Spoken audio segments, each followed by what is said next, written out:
आप देख रहे हैं आरपीआई न्यूज इंडिया और लॉग इन करें खबरों के लिए आरपीआई न्यूज इंडिया। आइए एक खास रिपोर्ट संवाददाता बलिया ईश्वर चंद की। न्यूज आज मैं मौजूद हूँ नगरा में, जो एक बहुत अपने आप में जाने जाते हैं, जो परिचय के मोहताज नहीं हैं और हर जन जन के नगरा के हर जन के जुबा पे इनका नाम गुजरता रहता है, जिनका नाम है शिवबच्चन राम जी, जो डॉक्टर शिवबच्चन राम जी, जो यहाँ चीफ इनकम टैक्स कमिश्नर रहे हैं और आज यहाँ हमारे साथ मौजूद है। आइए इनसे मिलते हैं। क्या कुछ नाम डॉक्टर शिवबच्चन राम है जी। मैं नगरा का निवासी हूँ और मुख्य आयकर आयुक्त के रूप में रिटायर्ड हूँ। देखा जाए कि सर, जो आप नगरा के सरजमी से हैं और नगरा के हर जन जन के नाम पे जुबा पे नाम आपका गुजरता है, तो बाकी देखा जाए कि आप जो भी नगरा आते हैं तो कभी भी आते हैं और चर्चा का विषय बना रहता है कि जब आप आते हैं तो आज आपके आने का क्या उद्देश्य है? एक तो हमारा घर है जी, हमारे दोस्त मित्र भाई बंधु आप जैसे प्यारे लोग हैं तो सबसे मिलना जुलना हो जाता है जी, मैं लगातार आता हूँ। आज से नहीं, सर्विस पीरियड में भी रहा तो लगातार हम 35 साल से जी, हम आते ही रहते हैं। हर साल भर में 2 बार आते थे पहले, अब हर साल भर में 4-5 बार आते हैं जी। अब मेरा आने का अभी इस समय उद्देश्य ये है कि मेरे पिताजी 1952 में सभासद होते थे। 52 गांव के चौधरी हुआ करते थे, व्यापारी थे, बिजनेसमैन थे, दुकानदार थे, सोशल सेवा करने वाले थे। तो उनका देहावसान 2 साल पहले हुआ जी। उनके सम्मान में उन्हीं की प्रतिमा स्थापित करना हम चाहते थे किसी अपने घर में ही। तो मेरी माता जी का देहावसान उनकी परिनिवृत्ति हो गई थी 91 में जी। तो ये कि माता पिता जाकर उनकी प्रतिमा स्थापित करके अनावरण किया। हाँ, उसका स्थापन हो गया है। जी। उसके अनावरण का कार्यक्रम 13 दिसंबर 2025 को रखा गया। जी। देखा जाए कि सर, जो भी आप नौकरी पीरियड में रहे हैं तो कहाँ कहाँ किस किस जगह पे आपने जॉब किया है? देखिए, पहली पोस्टिंग मेरी इंदौर में थी, उसके बाद उज्जैन में रहा, उज्जैन के बाद खंडवा का चार्ज था, उसके बाद में सागर आया, मध्य प्रदेश में जबलपुर रहा, रायपुर का चार्ज था। यहाँ 12 साल सर्विस करने के बाद मैं गुजरात चला गया, राजपुर रहा, गांधी धाम रहा, कच्छ में रहा, जामनगर का मेरे पास चार्ज था। फिर उसके बाद सूरत आया, सूरत से जो प्रमोशन होने के बाद मैं चला गया दिल्ली, थोड़े दिन के लिए दिल्ली से मैं मुंबई में ज़्यादा दिन रहा। फिर वहाँ से प्रमोशन हुआ, प्रिंसिपल कमिश्नर इनकम टैक्स में इलाहाबाद आ गया। तो 2.5 साल इलाहाबाद रहा। कोरोना पीरियड में मेरा ट्रांसफ़र हो गया चेन्नई, फिर चेन्नई से चला मैं बॉम्बे जी। वहाँ प्रमोशन हुआ मुख्य आयकर आयुक्त के रूप में। सर, देखा जाए तो इस समय तो अभी आप सेवानिवृत्त हैं जी। तो अभी आप क्या, आपके दिल में इच्छाएं आती है कि क्या करने का उम्मीद है? सेवानिवृत्त तो सेवा से हूँ जी, लेकिन मैं 10-12 कंपनीज का मैं एडवाइज़र हूँ जी, और बहुत सारे गवर्नमेंटल आता है तो मैं एडवाइस देता रहता हूँ। बहुत सारे अधिकारी कर्मचारी को भी एडवाइस करता रहता हूँ। IT सेवा का भी मैं लीगल एडवाइज़र हूँ, कई संस्थाओं को भी लीगल एडवाइज़र हूँ। तो मैं फ्री नहीं हूँ। उसके अलावा जो भारतीय सांस्कृतिक मंच, मूल्यवासी सांस्कृतिक मंच, महिला जागृति मंच, इन जो संस्थाएं हैं उनका राष्ट्रीय स्तर पर जो मार्गदर्शन करता रहता हूँ। पूरे देश में जहाँ जहाँ बुलाया जाता है वहाँ जाता हूँ प्रबोधन के लिए। जी।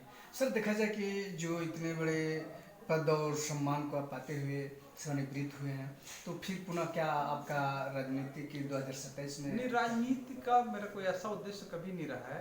राजनीतिक मैनेजमेंट के लिए जो है जरूर मैंने कई लोगों को मिला, बातचीत की कि आप लोगों को चुनाव लड़ना है तो इस तरह से लड़ेंगे तो ज़्यादा फायदेमंद नहीं रहेगा। जो मानेंगे तो जीतेंगे, जो नहीं मानेंगे तो अपने हिसाब से चलेंगे। देखिए, लेकिन मेरा मैनेजमेंट को लेकर समाजवादी पार्टी के लोगों से बड़ी अच्छी और ये हुआ कि हम पूरा मैनेजरियल वर्क जो होता है लीगल, जो मैं इलेक्शन ऑब्जर्वर रहा हूँ 3 बार। जी, तो हम लोग को इलेक्शन करवाने का बहुत अनुभव है तरीका।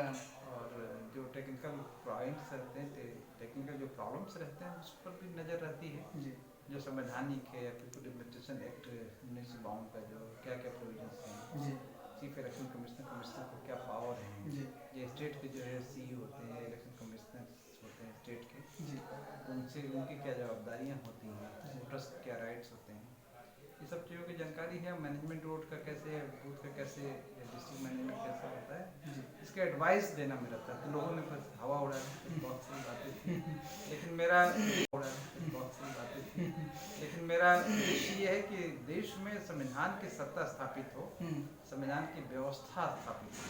संविधानवाद करने से, जय जय जय जय संविधान करने से संविधान का की जो एक तरह से जो है के प्रति गैर जिम्मेदाराना रवैया बढ़ता जा रहा है। जी, देखा जाए कि सर अभी आपने संविधान की बात की है, तो संविधान में है जो कांग्रेस और समाजवादी पार्टी मिलकर के लोकसभा चुनाव लड़ी और संविधान का प्रचार भी किए, बाकी जिस दिन दलितों की हनन की बात आती है, दलितों का हक लूटा जाता है, मारा जाता है, उस समय कोई नहीं आता है सामने। आखिर में संविधान लेकर के चलने से क्या?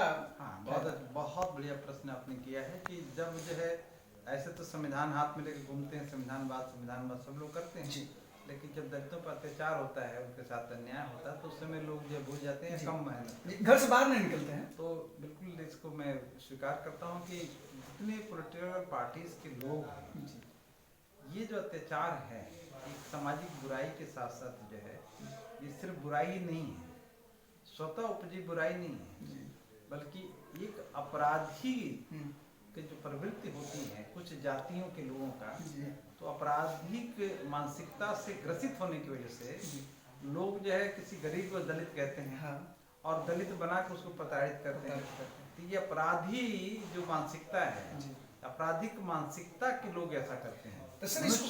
मनुष्य होने की मानसिकता होती तो कोई दलित, कोई ब्राह्मण, कोई क्षत्रिय, कोई राजपूत, कोई ये नहीं होता। तो सर इसको कैसे समाज से परे किया जाएगा? समाज से समाप्त करने का एक ही तरीका था कि हमारे में वर्ग चेतना होनी चाहिए, नहीं तो जो गरीबों को दुश्मन होते हैं वो जाति का काट कहते हैं, और दूसरे को कहते हैं वो जातिवादी है ना, और जाति का काट भी स्वयं कहते हैं, ठीक है।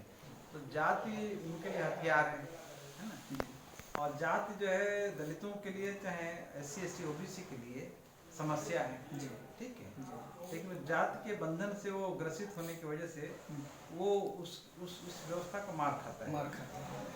तो उसको जो है जब तक जो है जातीयता समाप्त नहीं होगी, जाति के जेल में से जब तक मुक्ति नहीं मिलेगी, लोग जो है इस व्यवस्था की प्रताड़ना को शिकार होते रहेंगे। बाबा साहब ने तो इसका कहा कि जात तोड़ो और समाज जोड़ो की बात भी किए थे, लेकिन जाति टूटती नहीं है, जाति जो एक व्यवहार है, परंपरा बन गई है, कस्टम बने, तो जाति टूटती नहीं है, कोई तोड़ नहीं सकता जाति को, क्योंकि भारत में जो है जाति इसलिए जिंदा है कि हर व्यक्ति जाति और व्यवसाय को एक साथ जोड़ दिया।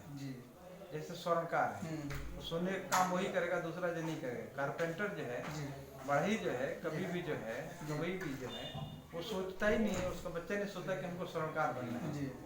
जब बने नहीं करने, वैसे रविदास के चित्र लगा के जूता बनाने वाले, उसके मानसिकता में मन में ही नहीं आता है कि हम इससे बड़े बने, हमसे इसे छोड़ के दूसरा काम करें। तो ये जो व्यवसाय भी जाति से जुड़ गई, जैसे तेल ही है, मान लो तो तेल का काम है, ऐसे बहुत सारे लोग हैं, कारपेंटर हैं, प्रजापति जी हैं, ये सभी लोग जो अपनी जाति से जुड़ के उस जातिवाद को या जाति व्यवस्था को मजबूत करते हैं, उससे जो मुक्त हुआ है ना, तो वो मुक्त होगा तो दूसरे। हाँ सर, आपसे लास्ट सवाल ये रहेगा कि जो भी 12 और 13 के डेट को जो कार्यक्रम आपके पैतृक गांव में रखा गया है, किस तरह का कार्यक्रम है? ये मेरे माता पिता जी के मूर्ति का अनावरण का कार्यक्रम है, जिसमें देश विदेश के सभी गणमान्य लोग जो हमारे सर्किल में रहे हैं, जो मुझे चाहते हैं या मैं जिनको चाहता हूँ, जो आपको जानते हैं, सभी लोग आ रहे हैं।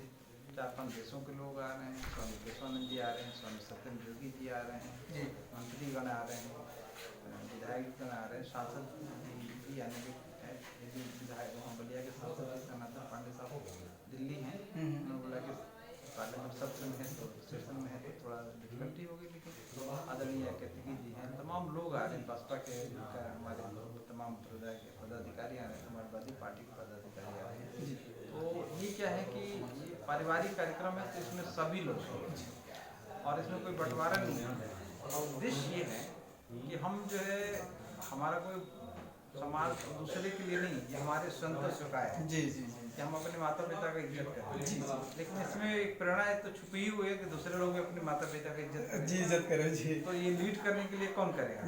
हमने लीड कर दिया। अब इसके बाद देखिएगा बहुत सारी प्रतिमाएं लोग बनवाना शुरू कर देंगे। अभी 6 दिसंबर बीता है पीछे, इस 6 दिसंबर के शुभ अवसर पे, पावन अवसर पे आप क्षेत्रवासियों के, नगरवासियों के लिए आपकी तरफ से क्या शुभ? देखिए 6 दिसंबर बाबा साहब का परिनिर्वाण महापरिनिर्वाण दिवस था जी। ये विचारों का उत्सव का दिवस भी है। बाबा साहब का देहावसान होता है, वहाँ से उनका कारवां आगे बढ़ना चाहिए, तो कारवां और रुका, बाबा साहब नहीं रहे। तो उसके बाद जो कारवां है, वैचारिक कारवां, विचारधारा के कारवां, व्यवस्था के कारवां हैं, जो उन्होंने शिक्षा दी, जो हम लोगों को मार्गदर्शन किया, जो भारत का मार्गदर्शन किया, उसको आगे बढ़ाना है। जैसे बाबा साहब डॉक्टर अम्बेडकर ने सबसे बड़ी बात जो कही वो है कि विषमता मूलक व्यवस्था जो देश में थी उसको पलट कर, विषमता मूलक व्यवस्था ये थी, ऊपर वाला नीचे वाला, बीच वाला उसके नीचे वाला, इसको उलट दिया और ऐसे कर दिया। तो विषमता मूलक व्यवस्था को समता मूलक व्यवस्था में परिवर्तित कर दिया है।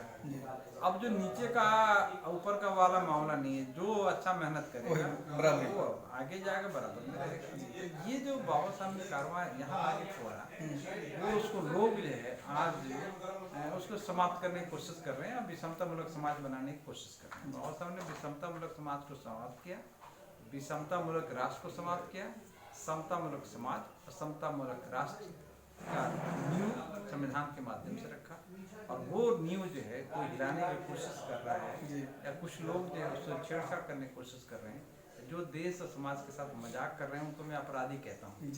राष्ट्र के समाज के अपराधी लोग जो इस तरह का जो है सोच सकते हैं। चलिए, इस जानकारी के लिए बहुत बहुत धन्यवाद सर आपको। धन्यवाद आप सभी लोगों को, आपके दर्शकों को भी। मुझे बहुत खुशी है कि आरपीआई आपके न्यूज़ चैनल बहुत पॉपुलर हो रहा है और दिनों दिन जब प्रगति करे, हमारे पूरे सहयोग और सहकार रहेगा।